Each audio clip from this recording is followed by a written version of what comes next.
पीले दांत वाली बहू। रंजना कभी ब्रश नहीं करती थी।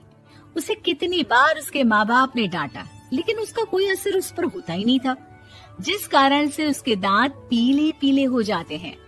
शादी के बाद। अरे बहू, वैसे तो तुझ में कोई कमी नहीं है, पर तेरे दांत इतने पीले कैसे हैं बेटा? कैसे मतलब? कोई सर्जरी थोड़ी ना कराइए। वो तो क्या नाम, मैं ब्रश नहीं करती थी तो पीले हो गए। अब क्या करूं? आप कहे तो लाल करवा लूं या फिर काले? यार ये क्या है, क्यों माँ से लड़ रही हो? लड़ रही हूँ?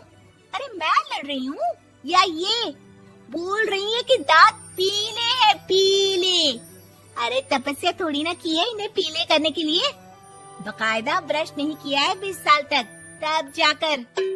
छी, कैसी बात कर रही हो? ये उस वक्त तो पीले नहीं थे जब हम लोग तुम्हें देखने आए थे। अरे तब साफ करवा लिया होगा डेंटिस्ट के पास जाकर। अब देखो कैसे पीले पीले लग रहे हैं। रंजना सास की तरफ गुस्से से देखती है। फिर शुरू हो गई पीले पीले पीले। अरे पीले तो तब भी थे जब मेरे हाथ का रसगुल्ला उड़ा उड़ा कर खा रही थी और बोल रही थी, लड़की नहीं गुणों का खजाना दे रहे भाई साहब आप। खैर, अब वो लोग करते भी तो क्या करते, पीले दांत वाली बहू पल्ले पड़ी थी तो झेलना तो था ही।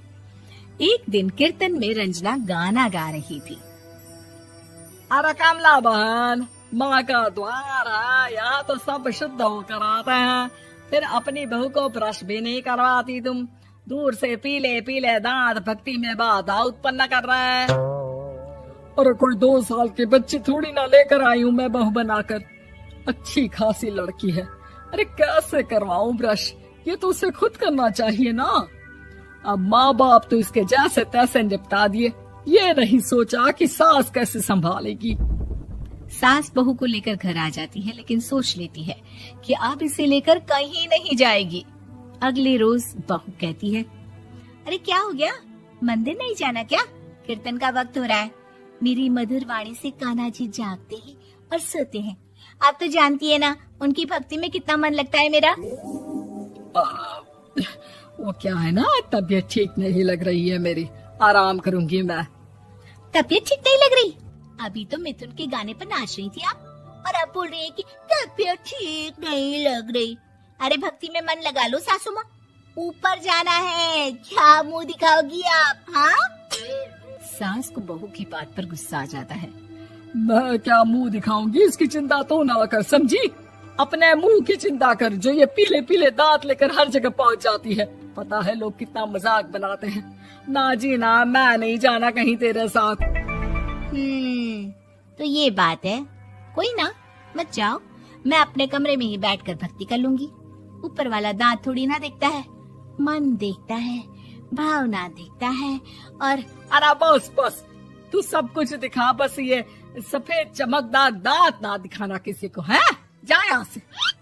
बहू को सास की बात का कोई फर्क नहीं पड़ता, वो तो जैसी थी वैसी ही रह जाती है। सुबह नहाकर किचन में खाना बनाना, फिर खाना खाना, कीर्तन भजन करना और सो जाना। एक दिन, माँ जी मैं सहेली के घर जा रही हूँ, शाम को लेट आऊंगी। हाँ, तो जाना, मैंने कौन सा तेरी आरती करनी है घर पर बैठकर। रंजना सहेली के घर जाती है, जहाँ वो पार्टी में जाने की तैयारी कर रही होती है। अरे शिखा, कहाँ जाने की तैयारी कर रही है? मैं गलत वक्त पर आ गई क्या? अरे नहीं यार, उल्टा सही वक्त पर आई है। मैंने ये साड़ी और ज्वेलरी निकाली है यार, शाम को इनके ऑफिस की एक पार्टी में जाना है। बताना कैसा लग रहा है ये सब? नहीं यार, इस ड्रेस के साथ तो वो वाली ज्वेलरी अच्छी लगेगी। हाँ सही बोल रही है, मैंने ध्यान ही नहीं दिया। वैसे तो हमेशा से मस्त फैशन सेंस रखती है। तो बड़ा जाती होगी ना पति के साथ पार्टी में। रंजना कुछ नहीं बोलती, बस सोचती है कि यार काश ये बात सही हो जाती, पर मैं क्यों नहीं जाती पार्टी में? क्या इन लोगों की कोई पार्टी होती नहीं होगी?